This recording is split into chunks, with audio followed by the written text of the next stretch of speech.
Welcome to our functional training.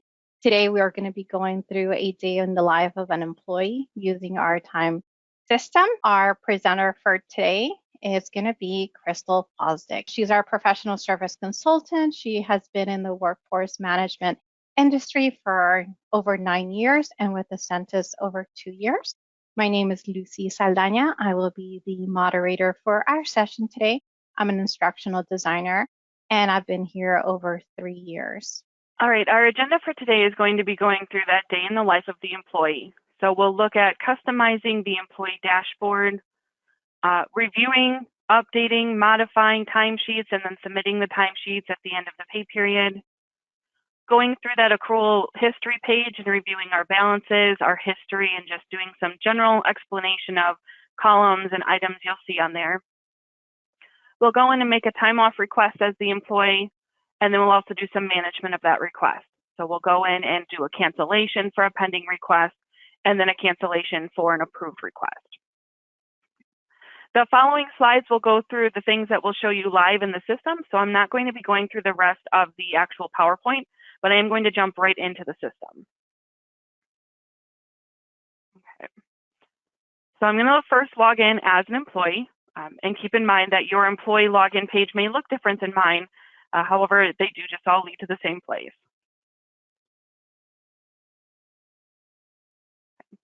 So first off, my employee does not have a password. So if you haven't seen this page before, if your employees are using the web services and this is the first time they're logging in, the system will prompt them to create a password.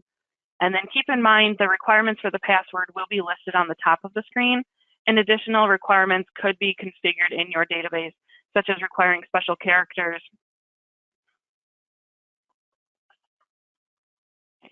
After the employee creates their password and confirms it, then they can actually get into the database. One thing I'd like to highlight before we even start navigating around is that the NovaTime system is highly configurable. So all of the things that I'll be showing you today can either be options turned on or turned off depending on what your organization needs your employees to be able to do in the system. Also keep in mind that you can have different access for different groupings of employees, such as you might have different access to timesheets or time off requests for an hourly employee than you would for a salaried employee or a temp employee who may have a lot of restrictions in the system. The first thing I'm going to show you is just some general navigation around the system.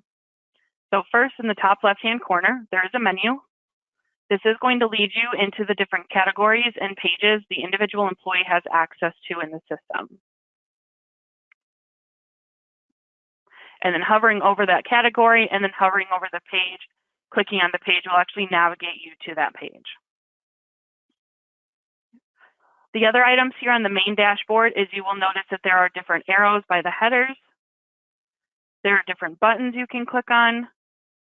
And then if I scroll down a little bit, there's different drop downs you can access as well. So the first part with this dashboard here that employee sees is allowing them to customize it. If my employee wanted to add gadgets not currently on the dashboard or remove gadgets they don't need access to, they can access that through clicking on the avatar in the top right-hand corner and then clicking on the settings option. So there are three main parts to this page. The first part here is the preference setup. The lock side menu, if this is turned on, means anytime the employee opens the menu here in the top left-hand corner, it will remain open throughout their entire time within the system. When it's toggled off, like my default is, once you open it and navigate to an actual page, it will actually close the menu and shrink it back rather than keeping all of the categories and pages exposed. The auto launch dashboard option is usually toggled on by default. And what that means is that when the employee does enter into the employee web services, it will bring them directly to that dashboard that we've seen when we first logged in. Back to this page. If that toggle is not turned on, it just brings the employee to the first page they have access to in the system. And in some cases, that would be if you don't want employees to access the dashboard, or if you want them to strictly have access to maybe just one page in the system. The auto refresh option here tells you how often the dashboard is going to update its information automatically. So 5 minutes, that means every 5 minutes, if you're sitting on the dashboard, it's going to blink so that all of the information is updated from the timesheet punches that may be coming in from alternative sources like a time clock or the mobile app, or updating any of the approaching overtime gadgets. Every time you navigate to the dashboard, it does refresh automatically. The auto refresh would be if you're sitting on the dashboard and just waiting for it to update itself. The second thing in here is going to be down here in the dashboard settings, which is this icon view. I'm just going to head back to the dashboard and show you again. So the view that we're on right now is called the Gadget view. You can see everything's extended out. It has different navigational options in there, different buttons, and it gives you a lot of summary information or even some details about specific information for that gadget. The alternative to this dashboard itself is to use the icon view. So the icon view will actually shrink all the gadgets down and remove most of the details, but still giving you some basic information. My timesheet here for this pay period, and then also my timesheet is open. From this view, to actually navigate to manage any of this information, like to make a time off request or to actually view the details of your timesheet, you would simply just click on the gadget itself to navigate to that page. Keep in mind that organizations can set this on the access level, so individual employees wouldn't necessarily need to manage this. So you can choose if you want your employees to default to this icon view or if you want it to default to that detail view. I am going to spend most of my day here in the detail view, so I'm just going to go back to my settings and adjust that.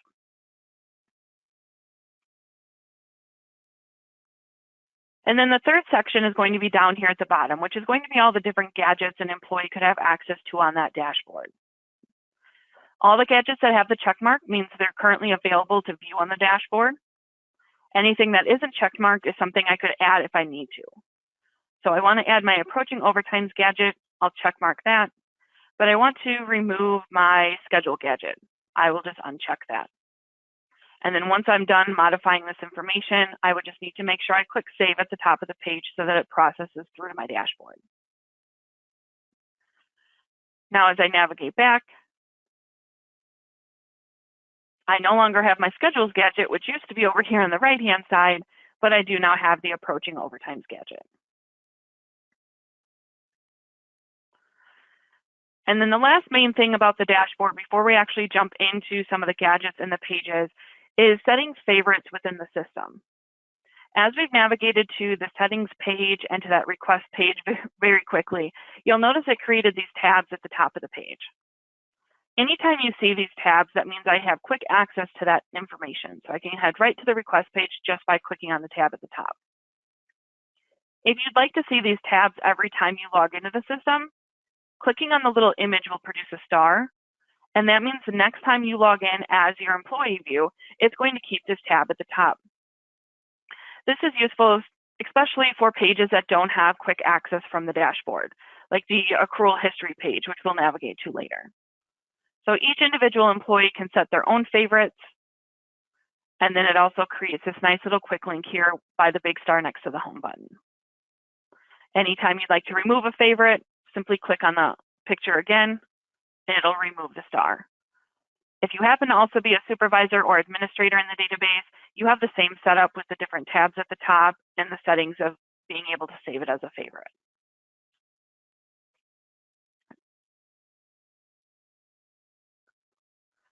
All right, the next section we're going to go into then is managing our timesheets from the employee point of view.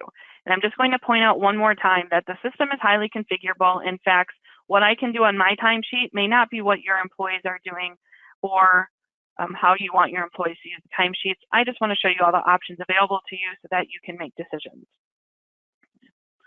First off, with punching, before I even get to my timesheet, the clock gadget here in the top left-hand side does give me access to seeing all the punches I currently have on my timesheet for today, and then also gives me the opportunity to punch directly from here. So if I punch, it'll record whatever time is currently showing on the clock itself, and I'm just going to update it so you can see. So now I'm punched out of the system as of 10:11 a.m. You also possibly have the capability of adding a transfer. So a transfer would be when an employee needs to work outside of their normal department, job, or location, and we want the employee to actually do that live while they're moving from one section to the next. So if I was working in a different job, I would have clicked on that transfer button, and then I could select the job from the available list,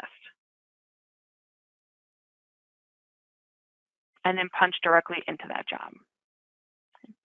And your organization might use department or location or class or some other group level or multiple group levels within that transfer capability. All right, now that I've managed some punching and transferring here, I'm actually going to launch into my timesheet. So before I do that, I can see some basic information down here in the Timesheet Gadget. So I can see all the punches that are currently on my timesheet for this current pay period, and then also the regular and the overtime hours. There is a little white arrow here just to the left of the date column. A lot of people miss this, but if you do have more records on your timesheet than can be shown directly in the Timesheet Gadget, this little guy will let you pop it out so that it shows above all the other information. So you'll notice if I had more records, it would actually override what's showing here in the summary. You'll see this arrow in some of the other gadgets, and I just want to make sure you're aware of it so that you can click on it if you need to. To navigate to my timesheet from my Timesheet Gadget, I'm just going to use the navigational arrow here next to the word timesheet. If we were back on that icon view, I would just click on the icon that says timesheet, and it would lead me into the exact same page.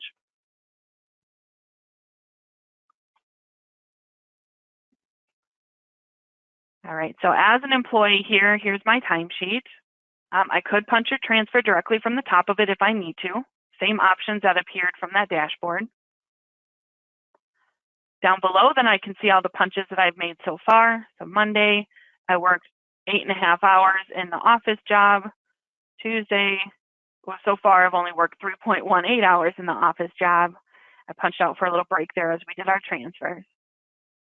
If the employee has the capability to do any kind of modifications on this page, they would simply go to the next column, to the date column, selecting the appropriate day. And then depending on the access they have to pay codes in the system, allow them to add or manage records in here. So this employee, just for an example, can add an absent record. And I could say I was absent from 8 to noon.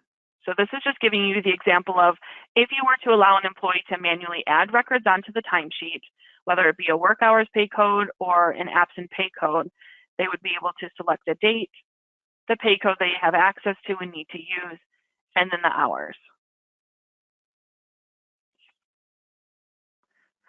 In circumstances where they might just be adding in the total hours per day, not the in and out times, it's the same situation. They would select the date, the appropriate pay code, and then maybe I'm just going to put I was absent for 8 hours on Thursday.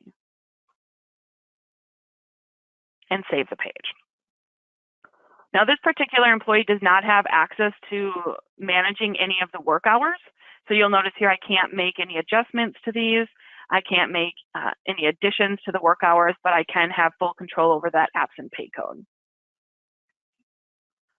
If employees do need to manage the individual jobs or departments coded on the timesheet, if they have the capability, that's just simply clicking into the appropriate column, either entering the number that they're looking for,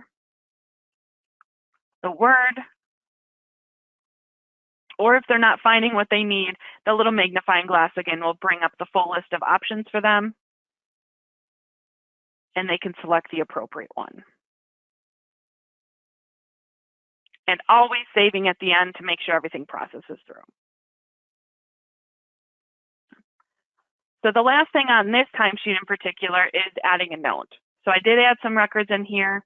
I do have a notes column available to the employee. So I can come in here and click into the notes field. Whatever reasoning they may need to put in there, and click OK. So that way when the supervisor reviews this timesheet and any additions the employee may have added, or even adding a note to the work records, because you can do that if you have access to the notes.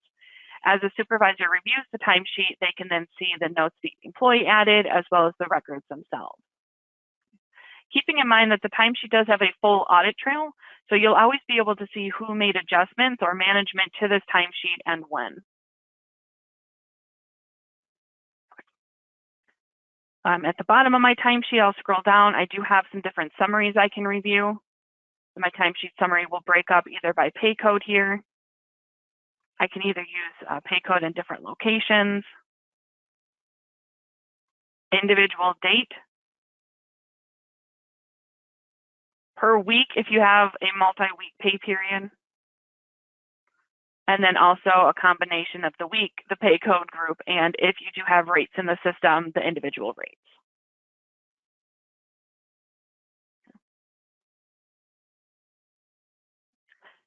If I was done with this timesheet and ready to go, I know I have a missing punch here, but let's just ignore that for now.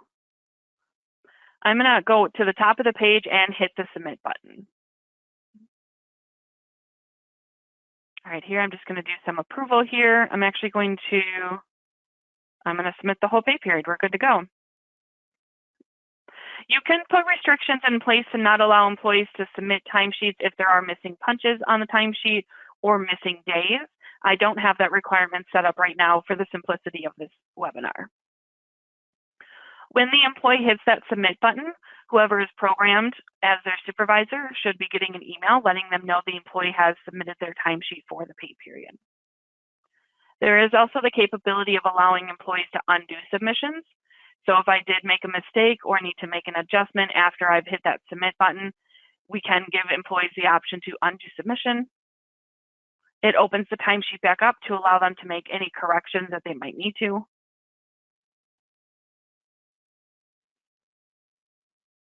And then hitting the submit button again to mark it back into the submit status.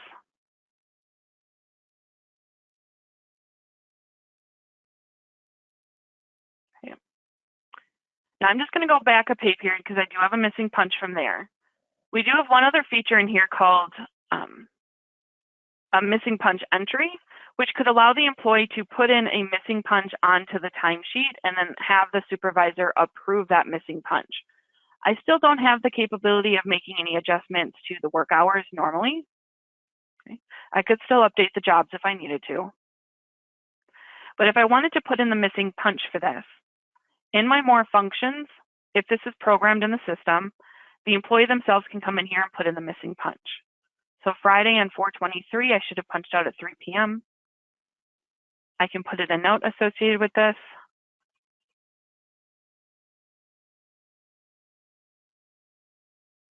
Okay. And then I'm just going to give it a second to process through, and then I'll refresh the page. If I would wait long enough, the page should update and show the punch that I put in there. I'm just forcing it to update by clicking on the tab again so we can see it right now. You'll notice that it's color-coded green. So in this case, I've told the system that when there is an unconfirmed punch in here, it's going to show as a green color. So when the supervisor reviews the timesheet, they'll also see this record as green, and the supervisor can go in and approve that entry as a missing punch. I've also put restrictions in place that if there is a missing punch entry on the timesheet, supervisors cannot approve it until it's actually been managed and approved in the system. Okay, and I'm done with this timesheet again, so I'm going to just hit that submit button at the top. Okay. What's popping up here is the daily approval. So we can have the system just do pay period approval, which would then just submit my timesheet when I hit submit. This one individual lets me approve each individual day independently if I needed to, or just to submit it at the end of the pay period.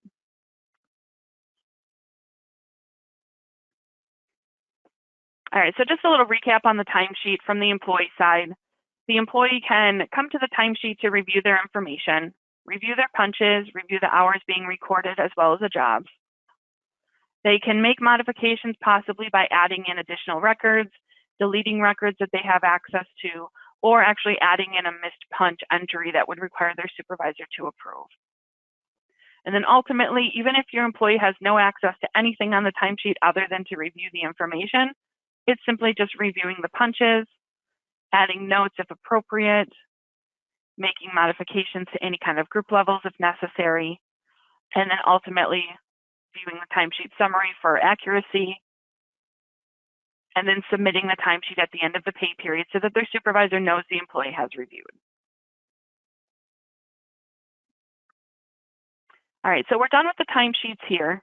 Last thing I wanted to point out is just you do have different filter capabilities, pay periods, forward and backwards, and then a giant calendar here too. So the employee can jump back in time as far as they have records in the system, or forward if they have like approved time off already populated in there.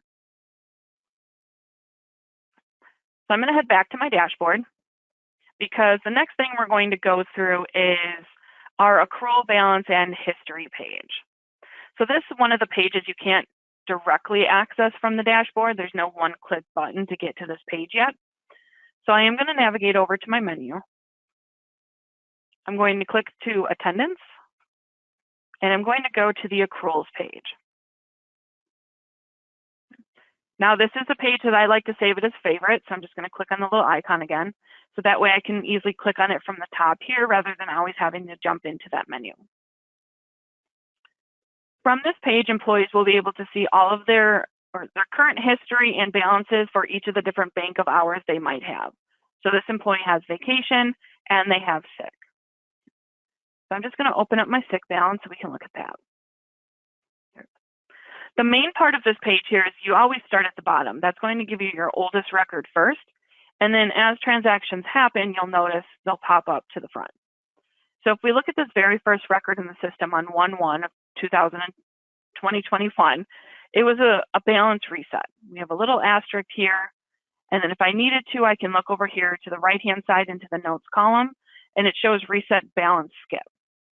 So this is just one of the options with the accruals, is to reset balances at a certain point in time. And it actually skipped this employee because they didn't have any hours to reset. If we look up on 4/4, we have a system type of S. And if I'm not sure what's going on there, I'm just going to review. So this is a system accrual hours. So the employee actually earned 3.08 hours of sick on this record. It carried no hours from the previous record, gives the employee an ultimate balance of 3.08. If I go up one more on 4/11, another system accrual, another 3.08. It carried over the previous balance of 3.08 and ultimately gives me my available balance as of this date as 6.15. So as we move up the records, you can see that it carries over the previous balance, adds to that new accrual, and then updates the available balance. The only extra one on here is going to happen on 4/27, where the post type is U. This means that there was a system user adjustment. So an administrator either added hours to the system or removed hours from the system for this employee. So in this case, this is a +8. It added to my previous record of 12.31, ultimately giving me 20.31 hours. When there is a post type of view, you may not always see notes. It depends on if the user actually put notes onto the page for this employee. So in this case, Ashley here earned an extra 8 hours of sick. And then I'm going to minimize that and then look at vacation. Vacation is very similar. It does have a system accrual, but this time the employee just got a lump sum at the beginning of the year. So we're not going to see a weekly accrual like we did with the sick. But we do have some usage in here. So you'll notice on 5/6, the employee has a T, which just means timesheet. It carried over the 80 hours from the previous line. The employee used 4 hours on this day, ultimately making their balance 76. And again, we have the notes over here as a usage. 5/7, same thing, it's a timesheet usage. Carried over the 76 from the previous line. This time they used 8 hours. Balance of 68, and again, just refresher usage over here. So the hours column here is going to be usually when they earn it. The carry hours are going to show whatever happened from the previous line as it carries it over. The used hours, of course, is going to show what the employee used. If there is an adjustment, such as a user adjusted the hours, they can choose to put that adjustment into the adjust column. The adjust earned and the earned column are in cases where an employee might earn hours before they become available, such as if you have like a 90-day promotional period and the employee earns time during that 90 days, but they can't use it until they've completed 90 days. Then the hours would show in this earned column or earned adjusted until those 90 days passed, and then they would become available. The available hours, of course, shows what's available on that date. And then the activity date just shows you when it happened in the system, when the system posted the hours, when the hours were approved, if it was time off, or the last time the system actually looked and validated that everything was still good to go.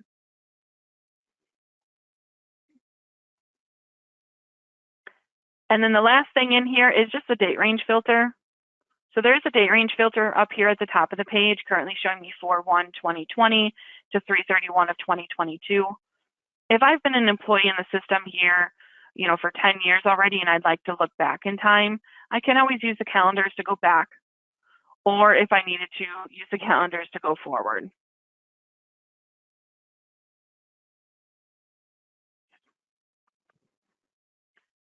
All right, the last thing I'm going to do, let's go back to the dashboard, is do some time off request information. So here onto the left-hand side is the leave management gadget. And this one, as a gadget, does have the extended information of my current available balance for each of my little banks here. And then also gives me some history information about my time off requests for the current pay period into the future. Anything that's already been, an old pay period, old week will disappear from this direct list. Kind of in addition to the leave management, before we actually go and make a time off request, is the message gadget just below that. The message gadget is going to reiterate any emails that get sent about time off requests, about approvals or declines for those requests. So not only when my supervisor manages my request will I possibly get an email back if I have an email address in the system, but I can always see that information directly from the dashboard, either just by hovering over the message itself or clicking on it to launch into that data. So this is telling me that my requests for 5/6 and 5/7 were approved. The approval for both of these requests was Crystal, the supervisor.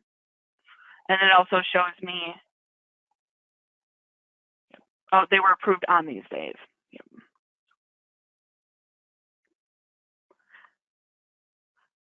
Right, back to the dashboard again. So the leave management gadget again. So to request time off directly from the gadget itself, I can use the request leave button. It'll pop up a box here that lets me put in a title. I will be able to select from my pre-configured list of pay codes. So again, this is something that it could be unique to each individual organization or each access of employees. I'm only going to make a single day request for right now, so I'm not going to toggle the multi-day on. I'm going to select my date using the calendar.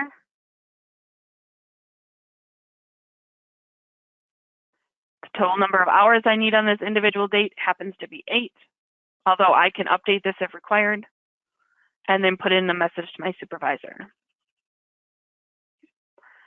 Click submit. That's going to trigger that email notification to the supervisor, letting them know that this request is in the system. And then as that supervisor manages the request, the individual employee could be getting that email back, letting them know, or they can always see the message here in the message center. Now, if we need to make a multi-day request in the system, I'm going to use the same button. Still have to put in a title, make it a little bit different this time. Select the appropriate pay code. I'm still going to request vacation, but this time I'm going to toggle the multi-day option on. Then I can put in my date range. So let's do the 4th through the 6th. It's going to default to 8 hours per day because that's what my system is configured for me. However, because I am requesting multiple days off, instead of just having a submit button down here at the right-hand side, I have a next button. So I'm going to add my note. And then as I click next, I'll actually be able to update the individual data within that date range. So I could come in here and take out a day. I could X out Thursday if I added that day by mistake or don't need that day within that date range. I could come in here and update the day. Say Tuesday, I only need 4 hours instead of 8. Just gotta refresh that so you can see it. And then once this is correct, I would hit submit. So a lot of times, especially if you have, if you're requesting 2 weeks off and your system is programmed to show weekends, employees will want to pay attention to X out any of those Saturdays or Sundays they don't need to make the request for. And then as I click submit here, the system is going to validate against the hours I have available in the system. If I have enough for this request, it will process through. And then it is updating our little section down here as you see it. So again, here's that little white arrow I talked about with the timesheets. You can pop out the data so I can see more of it at once. Let's navigate to the full request page by clicking on the navigational arrow. If we had the icon view of the dashboard and it just had that one button that said time off requests, it would lead you to this page. And you can also make time off requests from this page directly by using the add request button here towards the top left-hand side. And it's going to pop up that same box that we used from the dashboard. So whether you have your dashboard set as the gadget view or the icon view, it doesn't really matter. You still have the same functionality. You would just have to come to this page and use the add request. Now from this page, as an employee, I can see all of my information. So off to the right-hand side, I can see any days that I've canceled. Those are pending days in the system, pending time off days where I've actually canceled those. I can see actual pending days. I can see those days that were approved. And then we also come into the cancel pending and the modified pending. So if the system is set up to allow this, employees can actually put in cancellation requests for pending time off and or approved time off in the system. And we can also allow employees to make modifications to their time off requests. Meaning if I made a 4-hour request and I need to change it to 8, I can do that ahead of time. Or I can do that and then have the system populate that through. So the first thing we're going to do then is we're going to cancel a pending request in the system. To do this, I usually just head over to the calendar and highlight over the day. And then I can just hit the cancel request.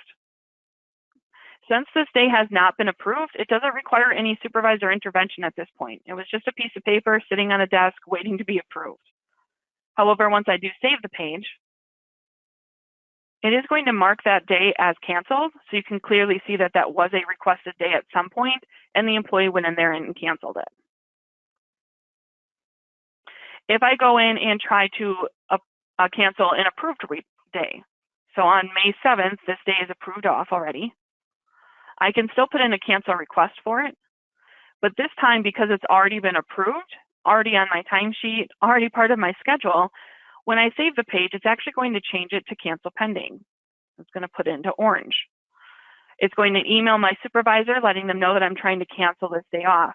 Then your supervisor will log in and either approve the cancellation, which will then mark the request as canceled, or they will decline the cancellation and mark that day back as vacation. So then I would be expected to be off on that day.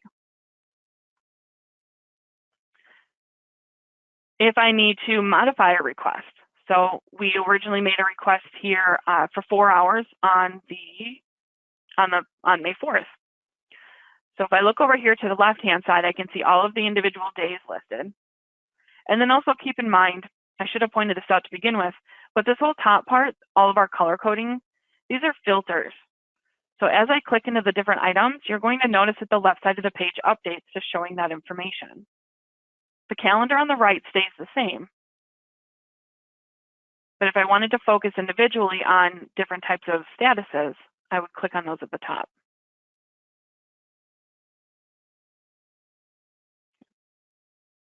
All right, so I am going to modify that 4-hour approved request for the 6th. So I'm going to come in here and change that. I'm going to change it from 4 to 8. So I just clicked in the field, started typing in there. Then I'm going to click save. Now again, because this is an approved request, it will go. It's modified pending. My supervisor gets that email notification. They see what's been changed and they can either approve the modification. So now my 4-hour request is 8 hours, adds itself to the timesheet, processes through the system. If my supervisor declines that modification, I would still be expected to only take 4 hours on that day. But again, communication does get sent as your supervisor is managing that.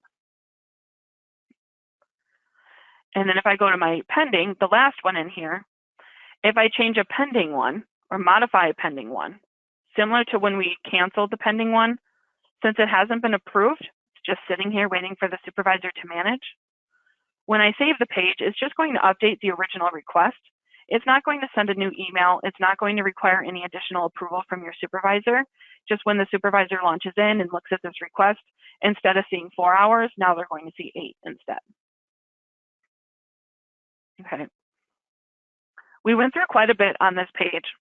So the main thing I just want to reiterate here is that employees can make time off requests from this page, however they navigate here, by using the Add Request button, filling out the appropriate fields, so title, selecting the pay code, selecting if it's a multi-day, putting in the date or the date range, putting in the number of hours per day, optional message to your supervisor, and hitting submit. Once the request is in the system, if you're allowed, employees can then modify or cancel those requests. Cancellations happen over here on the right-hand side on the calendar just by hovering over the individual day.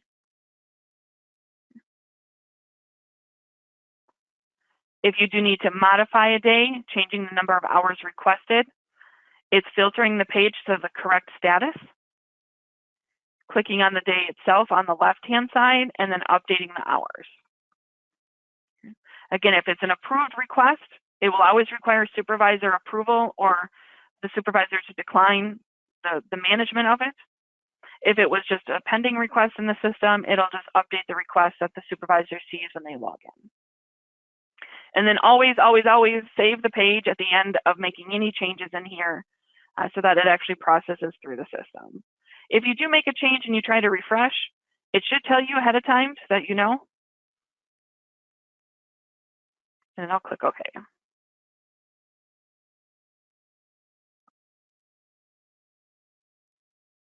All right, and I'm going to head back to my dashboard.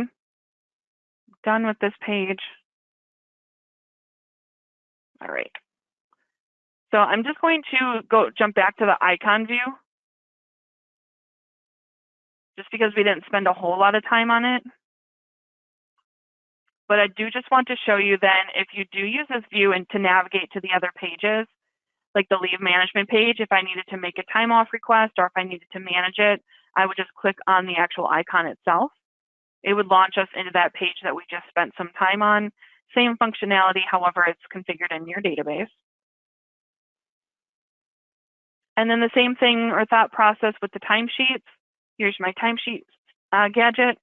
Clicking on the little icon in here will launch me into that full-on timesheet page and then give me the same functionality I had from navigating to it from the previous gadget.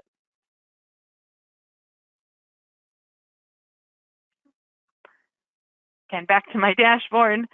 The other ones in here, my message gadget, same kind of concept. I can see that I have 6 unread messages.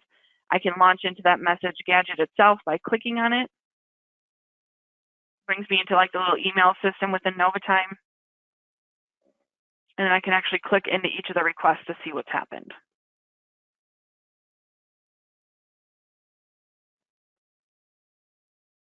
And then the last gadget here, approaching hours. This one is nicer when it's in the gadget view, but if I click on it, it does launch me into the timesheet view.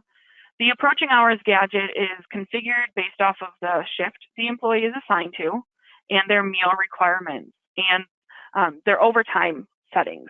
So it will help count up as they're maybe getting into weekly overtime or if they're approaching when they should be punching out for their meal.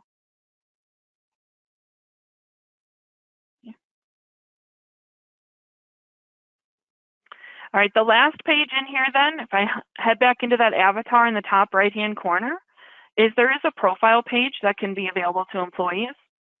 This can be set to read only, but it would allow employees to see how their information is configured in the system in terms of what email address is programmed, what phone number, they have emergency contact information, and then most importantly, allowing them to change their password within the website here. Just keeping in mind that if this information is flowing from other softwares, adding or updating it here in NovaTime will not necessarily update it backwards into other softwares in payroll or HR software. So if you do have data pushing from another source, you'll want to update from that source first and it'll update onto this page. but then allowing employees to change their password here. Same requirements from our main login page, and then adding in that new password.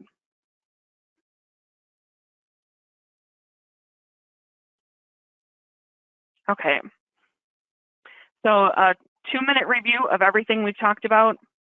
A menu in the top left-hand corner launches us into the different categories and pages the individual employee has access to.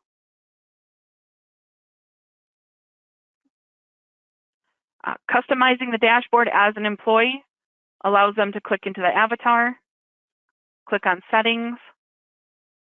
The employee can decide if they want to lock that side menu so it always stays open. And then down below, the employee can choose if they like the icon view or if they like the gadget view. So if the icon view is off, that means the gadget view with all the extended information is on. Allows the employees then to select the different gadgets that they can have on there. Now there are more gadgets available to employees. I just didn't give this employees access group access to selecting them at all. So that's why there's a limited amount here. And then I can always take items off or add them on by the check marks.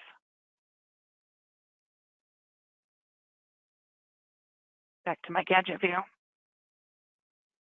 Navigating to the timesheet is just using the navigational arrow from the gadget view or clicking on that timesheet button from the icon view. And then depending on the employee's access to the timesheet, they could either be required to just review the data and submit it at the end of the pay period, or they may be able to actually add records or manage them, either by clicking into the dates, selecting the appropriate pay code, either entering in the in and out time or entering in the number of hours that need to be recorded, as well as possibly updating any of the group level information. If the employee needs to, there's a note column that they can click into and add a note, and you'll notice it also time and date stamps it so that we know who made this note and when. And then if the employee has the capability to, if they needed to add a missing punch in the system,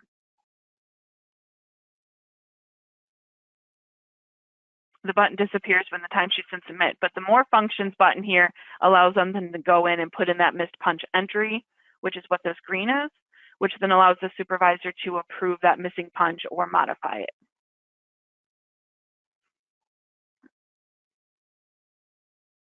All right, and then back on the dashboard here. And that is all. So a lot of stuff in here. The main thing I want you to take away from this, from the employee point of view, is to, since there are a lot of different arrows and drop downs and buttons, is to empower the employee to kind of play in the system. Use the arrows, see where they go to. Use the buttons, see what they do. Obviously, like submit or approve or something like that, you might not want to select. But just getting familiar with the navigation will empower the employee to use the pages to their full capacity.